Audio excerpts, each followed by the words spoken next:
নমস্কার, welcome back to a new blog. আমি আকাশ, সবাইকে প্রবাসী বঙ্গ সন্তানের আরেকটি নতুন ভিডিওতে স্বাগত জানাচ্ছি।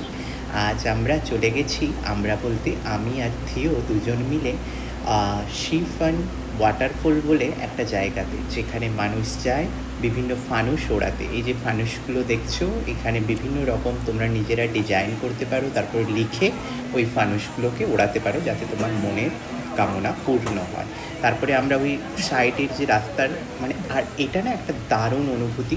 তাইওয়ানে প্রথমবার আমি এইরকম দেখলাম ট্রেন, যেখানে কিন্তু ট্রেন চলাচল করে। সো যখন ট্রেন আসে আমরা ওই লাইনটা ছেড়ে দিই, আবার যখন ট্রেন চলে যায় সবাই ওই লাইনের ওপর ওই ফানুস ওড়ায়। এইটাই এখানকার বিশেষত্ব এবং তার জন্যই সবাই ওখানে যায়। তো ওইগুলো তো পার করার পর আমরা এবারে এগোচ্ছি ওয়াটারফলের দিকে। এবং সেই ওয়াটারফল দিকে যাওয়ার জন্য যে রাস্তাটা ওরা বানিয়ে রেখেছে বা যে ব্রিজগুলো আছে, এক একটা অসাধারণ সাসপেনশন ব্রিজ। কেন বলছি, যখন আমি ওই সাসপেনশন ব্রিজের ওপরটাতে উঠবো তোমরা তখন দেখতে পারবে যে ওই সাসপেনশন ব্রিজটাকে আমি কেন এক অদ্ভুত ব্রিজ বলছি। যাদের আমার তো ভীষণ ভয় লাগছিল, যারা একটু ভীতু বা যাদের একটু হার্টবিটের প্রবলেম আছে, আমার মনে হয় তাদের না যাওয়াটাই উচিত। কারণ যখন তোমরা ওই ব্রিজের ওপর হাঁটবে, পুরো ব্রিজটা না একটা সেই দোলনার মতন দুলতে। Woman eating like sheep and fufu. Yeah. যে ফলটা দেখতে এসেছি, যেটাকে চাইনিজে বলা হয় ওমেন ইচিং লাইক সুইট ফান ফুফু। In Taiwan. We come to see together this It's a dancing. তো এইবারে দেখো সবাই কিন্তু দুলছে। থিও আমার সামনে আছে, ও পুরো দুলছে, ওই জন্য করার চেষ্টা করলাম। এক অসাধারণ অনুভূতি, কিন্তু সঙ্গে ভয়টাও আছে, যথেষ্ট ভয়। আর ভয় থাকাটাই স্বাভাবিক, এবং তার জন্যই আমি আরও পুরো চারপাশের পরিবেশটাকে একবার সবার সাথে রেকর্ড করার চেষ্টা করছি। কারণ এই যে অনুভূতি, এটা কিন্তু আমার প্রথমবার 5 বছরের পর তাইওয়ানে আমি এইরকম একটা জায়গাতে ওয়াটারফল দেখতে গেলাম, যেটা কিন্তু আমার অনেক দিনের ইচ্ছে ছিল।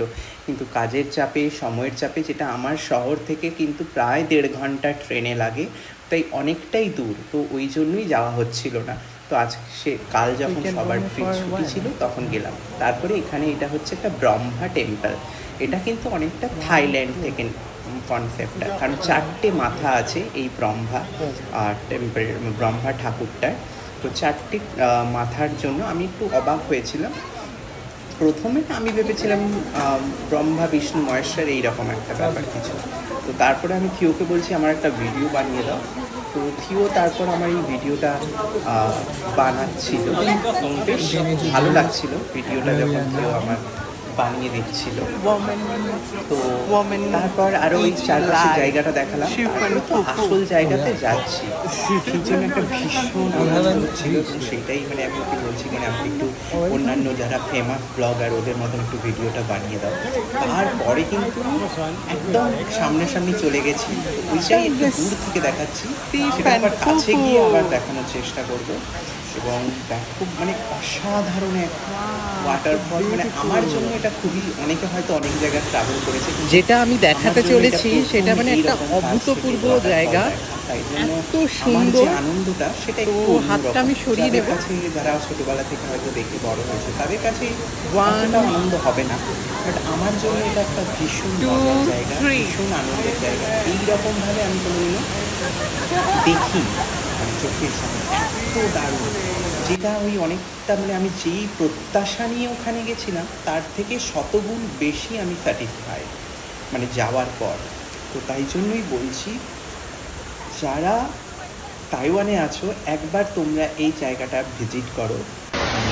অসাধারণ জায়গা, অসাধারণ। আমি তো যত রকমভাবে পারা যায় এই জায়গাটার ভিডিও বানিয়ে রাখলাম, কারণ এগুলো তো সবসময় যাওয়া যায় না। আর যখন গেছি তখন একটা তার মজাটা অন্যভাবে নেওয়ার জন্য, এবং বিভিন্ন জায়গার বিভিন্ন কিন্তু ভিউ পয়েন্ট আছে। এই সেম জলপ্রপাতটা বিভিন্ন জায়গা থেকে তুমি যখন তার ভিডিওটা বানাবে বিভিন্ন রকমের। তারপরে তো বৃষ্টি শুরু হলো, যেহেতু এটা মাউন্টেন এরিয়া, তো বৃষ্টি খুব স্বাভাবিক। তো তারপরে বৃষ্টি শুরু হলো স্বাভাবিকভাবে। তো তারপরে আমরা ধীরে ধীরে এবারে আবার বেরিয়ে আসছি, কারণ সন্ধে প্রায় 4টা। আমরা শিফনে ওয়াটারফল দেখতে এসেছি। মানে এই দৃশ্য চোখে না দেখলে বিশ্বাস করা যাবে না। আমি আর কেউ দুজনেই এসেছি। কেউ ভালো লাগছে একটা জায়গাটা? Do you feel very beautiful this place?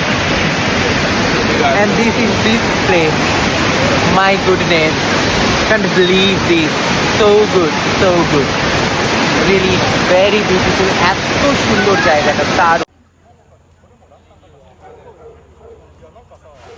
এই জায়গাটা দেখো, যত যে ফানুসগুলো সবাই ওড়াচ্ছে ওই দূর থেকে, আমি তার একটা ভিডিও রাখলাম। পুরো আকাশটাতে যেন মনে হচ্ছে কেউ কিছু ভাসাচ্ছে, সেই ভেলা ভাসানোর মতন, মানে দূর থেকে মনে হচ্ছে। তো ওইগুলোই। তারপরে এইটা হচ্ছে একটা ভেরি ফেমাস তাইওয়ানিজ হচ্ছে পিনাট আইসক্রিম, যেখানে হচ্ছে পিনাট দিয়ে আইসক্রিমটা ওরা বানায়, ওপর থেকে একটু ধনেপাতা ওরা গার্নিশিংয়ের জন্য দিয়ে দেয়। তারপরে এই ট্রেনটা করে আমরা বাড়ি ফিরলাম। তো এইখানে যে, কারণ এইভাবে ট্রেন দেখতে পাওয়া তাইওয়ানে খুবই যায় না বললেই চলে, যেহেতু এটা এখানে ওপেনলি এইভাবে, তাই সবাই অনেকেই ভিডিও বানাচ্ছে।